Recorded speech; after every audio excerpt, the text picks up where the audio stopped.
Hello friends, welcome to Telugu audio story. మీరు కనుక ఛానల్ని ఫస్ట్ టైం చూస్తున్నట్లయితే ఛానల్ సబ్స్క్రైబ్ చేయండి, లైక్ చేయండి. అలాగే ఈ స్టోరీపై మీ వాల్యుబుల్ ఒపీనియన్ని కమెంట్ రూపంలో తెలియజేయండి. ఇక కథలోకి వెళ్దామా? చెల్లి నీవెవరో పార్ట్ 44 చూసే ముందు పార్ట్ 43 చూడండి. లింక్ డిస్క్రిప్షన్లో ఇవ్వడం జరిగింది. వాళ్ళు లేచాక తీసుకుంటాను, లేపుతాను, వాడికి కూడా తీసుకో అంటూ లక్కీని నిద్ర లేపడానికి చూసిన చైత్ర చేయి పట్టుకొని వెనక్కి లాగి, అంత మంచిగా నిద్రపోతున్న వాడిని డిస్టర్బ్ చేయడానికి మనసులో వస్తుంది నీకు? మరి బండరాయిలా ఉండకు అని సీరియస్ అవుతూ ఉంటే, అంత చిన్న విషయానికి బండరాయి అంటున్న బాబుని వియర్డ్గా చూసింది చైత్ర. చూసింది చాలు, ముందు నువ్వు మెక్కు అని చైత్ర చేతిని విసురుగా వదిలి, ఇక్కడ ఫుడ్కి ప్రాబ్లం ఉండదు, వాళ్ళు లేచాక అప్పుడు ఫ్రెష్గా చెప్తాను అన్నాడు. బాబు మాటల్లోని వెటకారానికి ఫుడ్ కోసం ఇక్కడ ఎవ్వడు మొహం వచ్చలేడు. లంచ్ టైం కనుక లేపాలి అనుకున్నాను, ఫుడ్ పెట్టి వాడికి మెడిసిన్ ఇవ్వాలి అని ఫ్లోలో చైత్ర చెప్తూ ఉంటే కళ్ళు చిన్నవి చేసిన రాణా, వాడికి ఇంకా తగ్గలేదా అని అడిగాడు. పైకి హెల్తీగా కనిపిస్తున్న వాడికి ఇంకా మెడిసిన్ ఏంటి అని ఆలోచిస్తూనే. రాణా కళ్ళలో తనను తిట్టినప్పుడు కన్నా ఎక్కువగా కనిపిస్తున్న షార్ప్నెస్కి తడబడుతూ, అంటే 15 డేస్కి కోర్స్ ఇచ్చారు, ఇంకా కోర్స్ కంప్లీట్ అవ్వలేదు అని తడబాటుగా చెప్పి ఫుడ్ మీదకి డైవర్ట్ అయింది. డిస్కషన్ కట్ చేసి తింటున్న చైత్రను మళ్ళీ క్వశ్చన్ చేయలేదు రాణా. అదే షార్ప్ ఐస్తో అమ్మ కొడుకులు ఇద్దరిని ఓసారి స్కాన్ చేసి తను కూడా పాలక్ జ్యూస్తో ఈటింగ్ స్టార్ట్ చేశాడు. హాఫ్ అన్ అవర్ తర్వాత నిద్ర లేచిన లక్కీ కోసం వాడికి ఇష్టమైనవి తెలుసుకొని మరీ తీసుకున్నాడు రాణా. తినడం కంప్లీట్ అయిన తర్వాత లక్కీకి ఇస్తున్న మెడిసిన్స్ అబ్జర్వ్ చేస్తూ, ఇవి కోల్డ్ మెడిసిన్సా అని అడిగాడు అనుమానంగా. స్కాన్ చేస్తున్న అతని కళ్ళకి యాంటీబయాటిక్స్ అని చెప్పి వెంటనే వాటిని హ్యాండ్ బ్యాగ్లోకి తోసేసింది చైత్ర. తన బాడీ రియాక్షన్కి మాటల తడబాటుకి ఏమైనా దాస్తున్నావా నా దగ్గర అని అడిగాడు చైత్రని గుచ్చి గుచ్చి చూస్తూ. రాణా ప్రశ్నకు ఫీల్ అవుతూ, దాయాల్సిన అవసరం లేదు, చెప్పుకునే అంత రిలేషన్ కూడా లేదు మన మధ్య అని ముక్తసరిగా ఆన్సర్ ఇచ్చిన చైత్ర రెక్క పట్టుకొని సీరియస్గా చూస్తూ పట్టు బిగించాడు రాణా.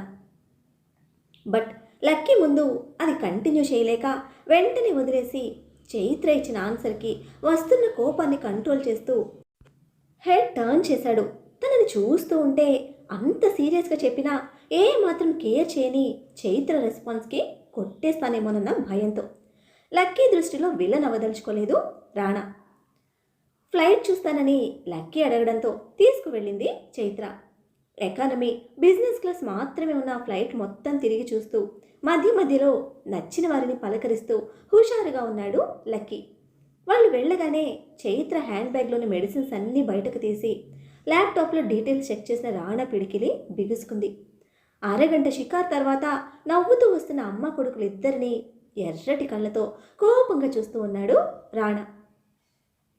తన మీద కోపంతో కొట్టేలా ఉన్న రాణా చూపులకి ఇంతలోనే ఏదయం పట్టింది అని అనుకుంటూనే లక్కీతో సహా నెమ్మదిగా రాణాను క్రాస్ చేసి తన ప్లేస్లో సెటిల్ అయ్యింది చైత్ర. తన సీట్లో మోకాళ్ళ మీద లేచి విండోలో నుంచి వినీల ఆకాశాన్ని చూసే పనిలో పడిపోయాడు లక్కీ. వాడితో మాట్లాడుతూనే ఆఫ్టర్ లంచ్ బ్రేక్లో వేయాల్సిన నెక్స్ట్ మెడిసిన్ కోసం తన హ్యాండ్ బ్యాగ్ తీసుకుంది చైత్ర. హ్యాండ్ బ్యాగ్లో మెడిసిన్ కోసం చూస్తున్న చైత్ర చేయి మణికట్టు దగ్గర పట్టుకొని తన వైపుకు తీసుకొని రాణా ఆమె చేతిలో సిరప్ బాటిల్ పెట్టాడు. షాక్ కొట్టిన దానిలా బాటిల్ని చూస్తూ నెమ్మదిగా కళ్ళు పైకెత్తి రాణాని చూసింది చైత్ర.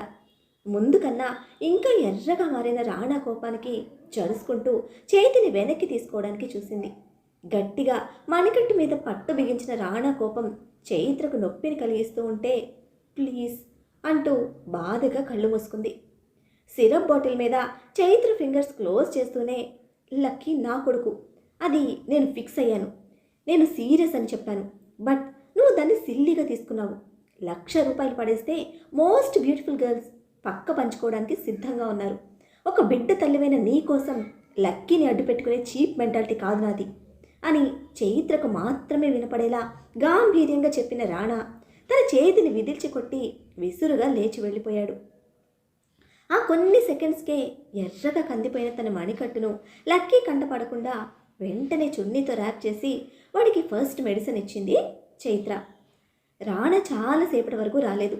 లక్కీ మాట్లాడుతూనే చైత్రవడిలో మళ్ళీ నిద్రపోతే ఆ తర్వాత చున్నీ ఓపెన్ చేసి చూసుకున్న తన మణికట్టు మీద రానా చేతి ముద్ర ఎరుపు రంగులోకి మారి ఉబ్బి కనిపించింది.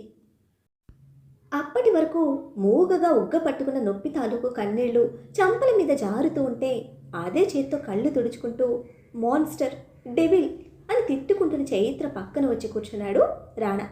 షార్ప్గా వచ్చి తాకుతున్న బాబు డెవిల్ లుక్స్తో చైత్ర తిట్లకు బ్రేక్ వేసి కోపంగా చూస్తూ ఉంటే ఆ కోపానికి ఈగ వాలినట్టు కూడా అనిపించలేదు బాబుకి. చైత్ర పాప ఎద మీద తలపెట్టి నిద్రపోతున్న బుజ్జిగాడిని కిస్ చేసే పనిలో పనిగా చైత్ర పాపకి ఒక డెడ్లీ లుక్ ఇచ్చి ఒక్క మాట కూడా మాట్లాడకుండా కళ్ళు మూసుకున్నాడు రాణా. అప్పటికే లక్కీని ముద్దు పెట్టుకునే ప్రాసెస్లో చెస్ట్ మీద తగిలిన రాణా హ్యాండ్స్ వల్ల చిరాగ్గా మొహం పక్కకు తిప్పేసింది చైత్ర. స్విట్జర్లాండ్ జ్యూరిచ్ ఎయిర్పోర్ట్లో ల్యాండ్ అయింది ఫ్లైట్. లక్కీ హుషారుగా ముందు వెళ్తూ ఉంటే వాడి నవ్వులు చూస్తూ నెమ్మదిగా కిందకి దిగుతున్న చైత్ర వెనకాల ఇద్దరిని చూస్తూ వస్తూ ఉన్నాడు రాణా. ఎయిర్పోర్ట్ నుంచి చెక్అవుట్ అయ్యే వరకు కాళ్లకు అలుపన్నదే లేకుండా తిరిగేస్తున్న లక్కీని అస్సలు వదలలేదు చైత్ర. వాళ్ళిద్దరినీ చూస్తూనే లగేజ్ మొత్తం పికప్ చేసుకొని ట్రాలీకి పెట్టాడు రాణా. లక్కీ అడిగేవాడికి ఆన్సర్ చేస్తూనే చుట్టూ చూస్తున్న చైత్ర దగ్గరికి వచ్చిన రాణా, ఎవరి కోసం చూస్తున్నావు అని అడిగాడు చిన్నగా తన చెవిలో. వెనక నుంచి సడన్గా అడగడంతో ఉలిక్కిపాటుగా తిరిగి చూసిన చైత్ర తనకు టచ్ అయ్యేలా ఉన్న రాణాని చూస్తూ దూరం జరిగి, ఎందుకు ఇలా భయపడతావు అని కసురుకుంది. తెలిసిన వాళ్ళ కోసం వెతుకుతున్నావేమో అని అడగడం కూడా భయపెట్టడమేనా అని డ్రామాటిక్గా ఇన్నోసెంట్ ఫేస్తో పెదవి విరిచిన రాణా బిహేవియర్కి స్ట్రేంజ్గా చూసింది చైత్ర. వీడేంటి సడన్గా చేంజ్ అయ్యాడు అని అనుకుంటూనే వింతగా చూస్తున్న చైత్ర ఫేస్ మీద చిటిక వేసి కంఫాస్ట్ అంటూ తననే కోపంగా చూస్తున్న లక్కీని ట్రాలీ స్టాండ్లోని లగేజ్ మీద కూర్చోబెట్టి స్పీడ్గా తోసుకుని వెళ్తూ ఉంటే, నా కొడుకు నడుస్తాడు దించు అంటూ డెవిల్ బాబు వెనకాల రన్నింగ్ రేస్ స్టార్ట్ చేసింది చైత్ర. నా కొడుకు అన్న చైత్ర మాటకు ఆగలేదు సరికదా, ఇంకా స్పీడ్ పెంచి ఫాస్ట్గా బయటకు వచ్చిన రాణా ఫేస్ మీద పంచిచ్చి, అమ్మని ఎందుకు ఏడిపిస్తున్నావు అని సీరియస్ అయ్యాడు లక్కీ. వాడి కోపానికి ఫేస్ అదోలా పెట్టి, అర్జెంట్ రా, అస్సలు ఆపుకోలేను అంటున్న రాణా రెండు చేతులు కాళ్ళ మధ్యన పెట్టుకొని మెలికలు తిరుగుతూ ఉంటే, షేమ్ షేమ్ పప్పి షేమ్ అంటూ పడి పడి నవ్వుతూ ఉన్నాడు లక్కీ.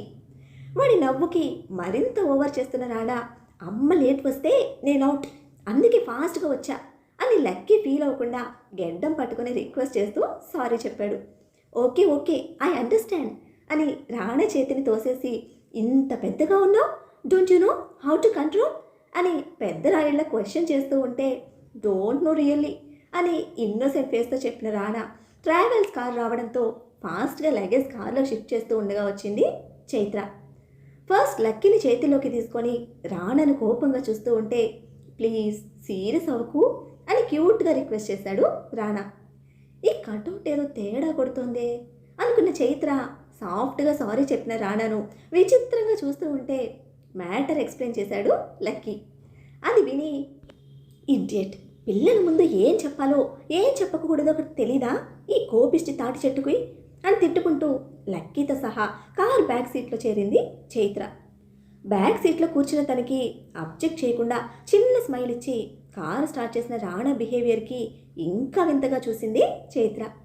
వీడు ఏదో స్కెచ్ చేశాడు, అందుకే ఇలా సాఫ్ట్ నేచర్తో కలరింగ్ ఇస్తున్నాడు అని డెవిల్ బాబులో కొత్తగా కనిపిస్తున్న సాఫ్ట్ యాంగిల్కి రీజన్స్ తింకుతూ ఉండగానే ఒక స్టోర్ ముందు కార్ ఆగింది. మీరు షాపింగ్ చేస్తూ ఉండండి, నేను రెస్ట్ రూమ్కి వెళ్ళొస్తాను అని కార్ దిగడమే ఫాస్ట్గా రాణా లోపలికి వెళ్ళిపోయాడు. నిజంగా ఇదే ప్రాబ్లమా అని అనుకుంటూనే లక్కీతో లోపలికి నడిచింది చైత్ర. రెస్ట్ రూమ్కి వచ్చిన రాణా ఉదయ్కి కాల్ చేశాడు. కాల్ లిఫ్ట్ చేసిన ఉదయ్, జర్నీ ఎలా జరిగిందిరా, అంతా ఓకేనా, లక్కీ చైత్ర ఎలా ఉన్నారు అని వరుసగా అడుగుతూ ఉంటే ఉదయ్ ఫినిష్ చేయకుండానే అడ్డుపడుతూ, నీ అబ్బా క్వశ్చన్స్ ఆపి ఆన్సర్స్ చెప్పు అన్నాడు రాణా ఇరిటేట్ అవుతూ. ఏం చెప్పాలరా నీకు అని రివర్స్లో వాయిస్ రైజ్ చేసిన ఉదయ్, అసలు బుద్ధుండే చేస్తున్నావా, నేను నేహతో వెళ్ళడం ఏంట్రా అని అడిగాడు అసహనంగా. She's our family member and you are the experienced company manager. One more thing, నేహతో నువ్వు వెళ్ళడం లేదు, అదే నీతో వస్తుంది.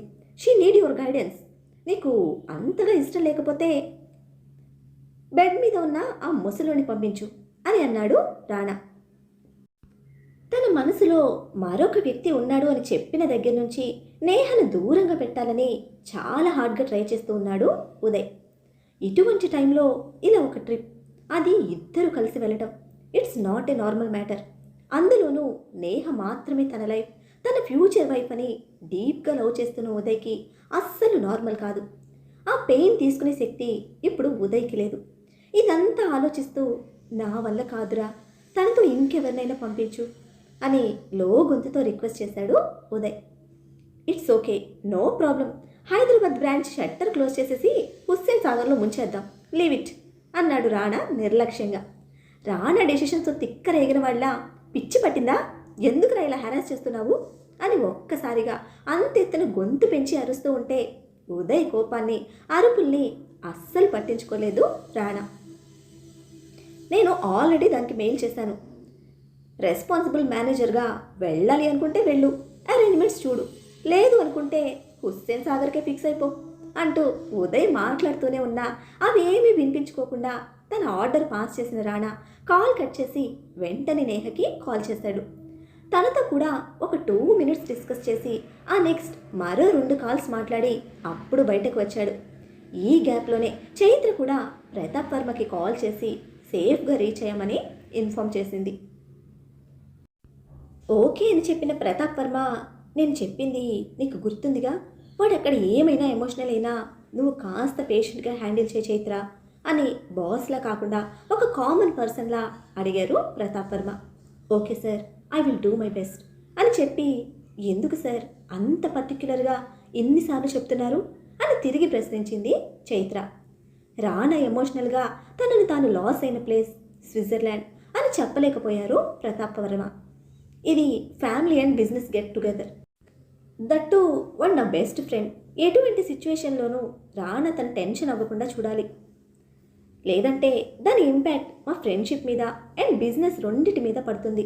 ఇది నాకు, నా ఫ్యామిలీకి అండ్ బిజినెస్కి చాలా ఇంపార్టెంట్, అందుకే ఇంత పర్టికులర్గా చెప్తున్నాను అని ప్రతాప్ వర్మ చెప్పడంతో, సరే సార్, జాగ్రత్తగా ఉంటాను అని అంది చైత్ర. 10 minutesకి రెస్ట్ రూమ్ నుంచి వచ్చిన రానా అక్కడ ఫ్రీజింగ్ క్లైమేట్కి తగ్గట్టు అందరికీ కావాల్సిన క్లోత్స్ పర్చేస్ చేసి బిల్ పే చేశాడు. ఇవన్నీ నేను తీసుకొచ్చాను, మళ్ళీ ఎందుకు కొన్నావు అని సీరియస్ అవుతున్న చైత్ర పాపతో, అవునా నాకు తెలీదే అని స్మైల్ ఫేస్తో సింపుల్గా ఆన్సర్ ఇచ్చాడు రాణా. డెవిల్ బాబు నవ్వుకు చైత్ర పాప బ్రెయిన్ హీట్ అయిపోయింది. వీడేంటి నేను ఇంత సీరియస్గా అడుగుతూ ఉంటే వార్నింగ్లు గట్రా ఇవ్వకుండా హాయిగా నవ్వుతున్నాడు అని ఆలోచిస్తూ నిలబడ్డ చైత్ర కోసం ఫ్రంట్ డోర్ ఓపెన్ చేశాడు రాణా. డెవిల్ బాబు బిహేవియర్కి క్షణక్షణం వియర్డ్గా ఫీల్ అవుతున్న చైత్ర బ్యాక్ సీట్లో షాపింగ్ బ్యాగ్స్ ఉండడంతో అవి చూసి ఇక డౌట్ పడకుండా ఫ్రంట్ సీట్లో కూర్చుంది. మరొక 10 minutes తర్వాత ఒక రెస్టారెంట్కి రీచ్ అయితే అక్కడే తినేసి నెక్స్ట్ రైట్గా చైత్ర ముందుగా బుక్ చేసిన హోటల్కి స్టార్ట్ అయ్యారు. Chennai ఆర్ఆర్వి group of industries. Hyderabad trip గురించి ఉదయ్కి కాల్ చేసింది నేహ. ఆ కాల్ ఎందుకో తెలిసిన ఉదయ్ అయిష్టంగానే ఆన్సర్ చేసి, చెప్పు నేహ అని అడిగాడు. తను ఎప్పుడు మాట్లాడినా ప్లెజెంట్గా యాక్టివ్గా ఉండే ఉదయ్ గొంతు ఫస్ట్ టైం నీరసంగా వినిపించేసరికి, ఆర్ యూ ఆల్ రైట్ అంది. ఏదైనా బిజీ వర్క్లో ఉన్నాడేమో, తర్వాత కాల్ చేద్దాం అనుకుంటూ. ఐఎమ్ ఓకే నేహ, నువ్వు ఎందుకు కాల్ చేసావో చెప్పు అన్నాడు వాయిస్ నార్మల్ చేస్తూనే. బిజీగా ఉన్నారన్నమాట అని దెప్పుతున్న నేహ గొంతులో కోపం తెలుస్తూ ఉంటే ఏం చెప్పాలో అర్థం కాలేదు ఉదయ్కి. నిన్ను చాలా ప్రేమించాను, నువ్వు మరొకరిని ప్రేమిస్తున్నావని నా ఫీల్ చంపుకోవడానికి నేను దూరం పెడుతున్నాను అని చెప్పినా నేహ ఎలా తీసుకుంటుందో తెలియదు. పాజిటివ్గా తీసుకుంటే ఓకే, లేదంటే ఇప్పటి వరకు ఇద్దరి మధ్యలో ఉన్న సాన్నిహిత్యం పోతుంది. అట్ ద సేమ్ టైం పెద్దవాళ్ళ వరకు వెళ్తే మొత్తం చెడుతుంది అని కక్కలేని మింగలేని తన సిచ్యువేషన్కి ఎందుకు కాల్ చేశావు అని అడిగాడు ఉదయ్ సీరియస్ టోన్లో. సారీ సార్, మీ టైం వేస్ట్ చేస్తున్నందుకు అని ఉదయ్ సీరియస్నెస్ని మరోలా ఇమాజిన్ చేసుకుంటూ బావ మెయిల్ చేశాడు, దాని గురించి మాట్లాడదామని కాల్ చేశాను. మీరు డీటెయిల్స్ ఫార్వర్డ్ చేస్తే నేను ప్రొసీడింగ్స్ చూస్తాను అని స్ట్రైట్గా తను కాల్ చేసిన రీజన్ ఎక్స్ప్లెయిన్ చేసింది నేహ. ఇట్స్ ఓకే నేహ, అవన్నీ నేను చూసుకుంటాను అండ్ ట్రావెలింగ్ అరేంజ్మెంట్స్ నేనే చూస్తాను. రేపు మార్నింగ్ స్టార్ట్ అవుదాం అని నేహ నుంచి ఆన్సర్ ఎక్స్పెక్ట్ చేయకుండానే కాల్ కట్ చేశాడు ఉదయ్. ఎందుకు నేను జాబ్ జాయిన్ అయిన దగ్గర నుంచి ఉదయ్ ఇలా బిహేవ్ చేస్తున్నాడు అని బాధగా ఫోన్ వైపు చూస్తున్న నేహ మనసంతా ఏదోలా ఉంది. ఆఫ్టర్ 1 వీక్ తిరిగి ఇంటికి వచ్చాడు వివేక్. లేట్ నైట్ ఇంటికి వచ్చిన కొడుకుని చూస్తూనే ఫాస్ట్గా కిందకి దిగి వచ్చింది రుద్రాణి. ఇన్ని రోజులు ఎక్కడికి వెళ్ళావు అంటూ స్టెప్స్ ఎక్కడానికి చూస్తున్న వివేక్ చేయి పట్టుకొని ఆపి, మీ బావ మావయ్య నీ గురించి ఎన్నిసార్లు అడిగారో తెలుసా? నేహకు కానీ నాకు కానీ ఒక్క మాట చెప్పకుండా ఎక్కడికి వెళ్ళిపోయావు? ఫోన్ చేసినా స్విచ్ ఆఫ్ వస్తుంది. ఒకవేళ రింగ్ అయినా నువ్వు ఎత్తి మాట్లాడి చావు అని అరుస్తున్న రుద్రాణి ముఖంలో కోపం, కొడుకు ఏమైపోతున్నాడో అన్న దిగులు స్పష్టంగా కనిపిస్తూ ఉన్నాయి. పనుండి బయటకు వెళ్ళాను అని విసుగ్గా ఆన్సర్ ఇచ్చిన వివేక్, వాళ్లకు నాతో ఏం పని చెప్పారా నీకేమైనా? నిలబట్టం కూడా ఇష్టం లేనట్టు స్టెప్స్ ఎక్కుతూ నిర్లక్ష్యంగా అడిగాడు తల్లిని. అతని వెంటే పైకి స్టెప్స్ ఎక్కుతూ వెళ్ళి, నేను అడిగాను కానీ ఎందుకు చెప్పలేదు. అయితే రాణా మాత్రం నీ మీద చాలా కోపంగా ఉన్నాడు. నువ్వు ఇంటికి రాగానే ఫోన్ చేయమని కూడా చెప్పాడు. అలాగే మా అన్నయ్య నీ ఒక్కగానొక్క కొడుకు ఏం చేస్తున్నాడో ఎక్కడికి వెళ్తున్నాడో తెలుసుకునే పని లేదా అని నాకు గడ్డి పెట్టాడు అంటూనే పూర్తిగా స్టెప్స్ ఎక్కిన తర్వాత కూడా నిలబడకుండా తన రూమ్కి వెళ్తున్న వివేక్కి అడ్డుగా నిలబడింది రుద్రాణి.